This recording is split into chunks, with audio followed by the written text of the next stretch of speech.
Ça règle les copains, salut à tous, c'est Kéké pour Fishing Lifestyle, on se retrouve dans ce nouvel épisode du 2 Minutes Academy. Let's go!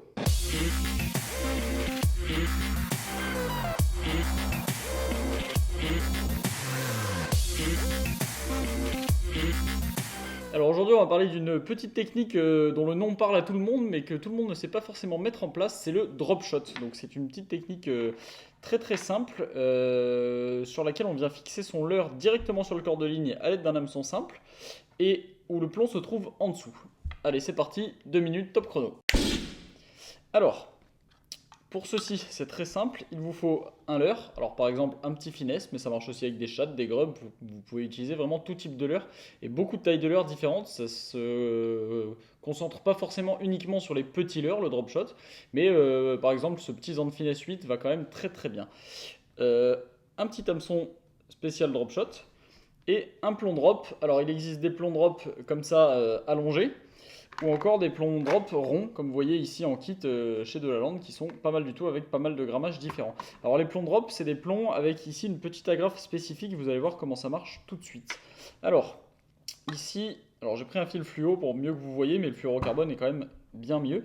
Donc vous faites tout simplement une boucle que vous venez glisser, donc on va faire un nœud qui s'appelle le nœud palomar, pour ceux qui connaissent, que vous venez glisser directement dans la hampe de l'hameçon, donc comme ceci. Ensuite, avec cette boucle, vous faites un nœud simple. Donc vous voyez, vous avez un nœud simple qui est passé comme cela avec votre boucle dans l'anneau de l'hameçon.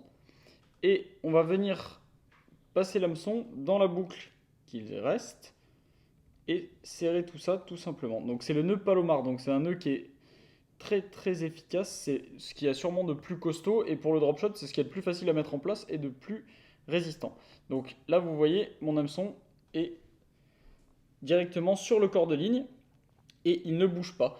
Donc ensuite on va venir clipser le plomb en dessous. Donc pour ceci vous avez juste à passer votre fil dans la boucle du plomb et à la hauteur que vous voulez.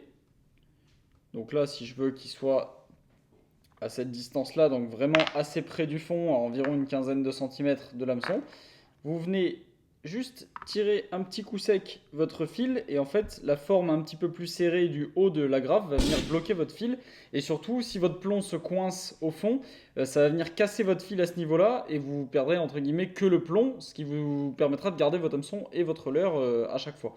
Donc vous voyez mon plomb et mon hameçon sont en place, il ne reste plus qu'à mettre le leurre. Alors plusieurs solutions, soit vous venez piquer le leurre directement comme ceci en pointe pour lui laisser vraiment toute la liberté pour qu'il nage correctement, soit vous venez le mettre comme une tête plombée, moi je préfère vraiment cette technique là, vous le piquez comme ceci, vous faites ressortir pour cacher la totalité de l'hameçon et même une partie du nœud, voilà, et là vous avez votre leurre qui est bien présenté et directement sur le fil, voilà. Donc là, vous allez pouvoir soit pêcher au lancer, soit pêcher même en vertical en bateau.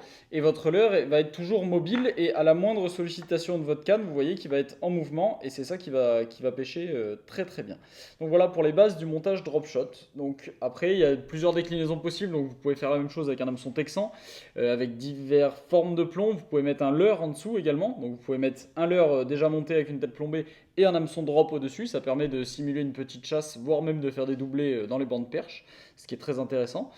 Et voilà pour les bases du drop shot et surtout le nœud. Donc voilà, juste un hameçon, un nœud palomar, on vient clipser son plomb en dessous et ça pêche, tout simplement. Voilà les copains, j'espère que cette petite astuce vous a plu. N'hésitez pas à nous dire ce que vous en pensez dans les commentaires. On se retrouve la semaine prochaine pour un nouveau tuto. Allez, ciao ciao.